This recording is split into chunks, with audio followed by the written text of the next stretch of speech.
Would like to be a goalie. Paul George joins Messi Mania, confesses desire to face Inter Miami superstar on the soccer pitch. Messi fever has hit its peak in America, and everyone wants their piece of the GOAT. La Clippers superstar Paul George is no different. In an episode of his podcast, when asked which athlete he would like to go up against, PG-13 mentioned Messi's name, saying that he would love to don the gloves and go up against the Inter Miami forward. Messi has made his mark on the biggest stages at the most crucial moments. Hence, it isn't much of a surprise to see him tearing up the MLS with his guile and superior IQ. With already 11 goals in the new league, he's shown yet again why he's such an elite athlete irrespective of age or platform. PG-13 is no scrub either, and it's his competition to go up against the best athletes in the world that sets him apart from his peers in the league. However, to go up against one of the best forwards to ever play the game, as a goalkeeper, it takes a different skill set. Luckily for PG, he ticks most of the athletic boxes, whether it's frame,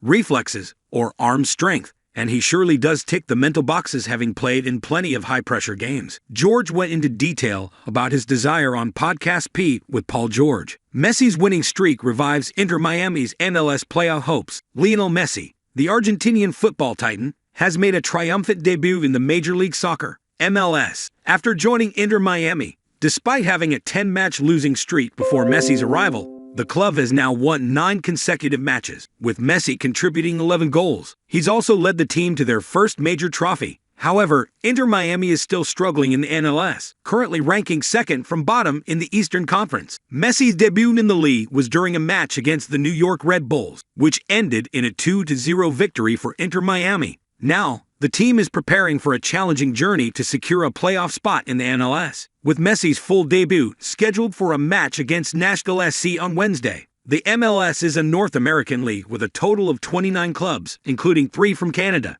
Due to the geographical vastness of the United States and Canada, the teams are divided into Eastern and Western conferences to minimize travel. Inter Miami is part of the Eastern Conference, while the current title holders, Los Angeles FC, are part of the Western Conference. The MLS season concludes with a playoff stage, a knockout-style tournament. The team with the most points from either conference after the regular season wins the Supporters' Shield. However, the much-coveted MLS Cup is awarded at the end of the playoffs. The playoffs format has evolved over the years, with a new format introduced this season. The top 7 teams from each conference automatically qualify for the playoffs. The 8th and 9th clubs compete in a single knockout game for the final qualifying spot, known as the wild card. Messi's Inter Miami is currently 11 points behind the 9th-placed Chicago Fire in the Eastern Conference, with 11 games remaining to secure a playoff position. The MLS has no provision for promotion or relegation, ensuring commercially viable teams always retain their league spot.